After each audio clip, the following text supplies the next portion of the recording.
Peggy 16. Sega.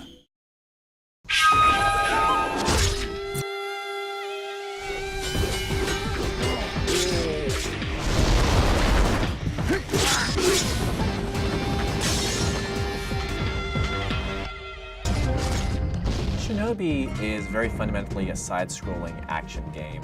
Even from the very original incarnation in the arcade, we wanted to preserve the core combat elements that made the first game so popular. So the strong melee combat system up close, and then the ranged throwing stars, or in our case throwing knives, to balance out sort of that melee combat. I think if you mention Shinobi to anyone on the street, like, have you played this game? Did you own a Genesis? Like, most would say yes.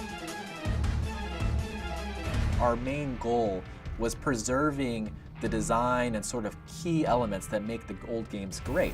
And that's fundamentally the great and tight combat systems, the interesting locations that you go to, the very cool enemies that you come across, and also that feeling of being just a badass ninja. We want you to be cool, we want you to feel awesome when you're playing this game. So we took those pillars and brought them forth, and we left those intact. But we also expanded upon stuff, so we added more combat news. The original game was one-hit kills, both in you taking out enemies, but then also you taking damage and dying, so it was really pretty intense. But as the games have progressed, they've become a little bit more involved in the way that you can actually dispatch your enemies, the ways that you can actually combat them. Artwork in Shinobi has always been a very difficult thing. The series has sort of progressed to a very interesting art style. We wanted to keep fundamentally the 2D kind of feel of the classic Genesis games of Shinobi, but we also wanted to modernize it and give it personality for today's sort of audience. We continue that process all the way to the end, from the cinematics to the design of the characters, the storyline, because we really want to make sure that we preserve what makes Shinobi special to Sega of Japan and also the Shinobi fans, but also do our little piece to expand the storyline and introduce new characters and bosses and enemies that can really grow the franchise as a whole.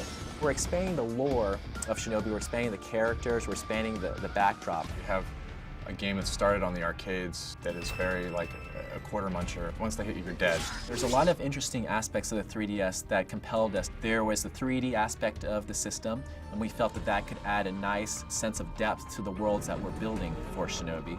And then you have the touch controls, you have the gyroscope, and being able to add those new gameplay mechanics into the classic sort of action in Shinobi was another compelling feature. This game is Shinobi.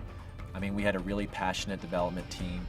We had the support of Sega of Japan the whole way through and the whole IP holders. So it is a Shinobi title. It may have been developed by a Western studio, but we took what was great about the old Shinobi titles and we made them better.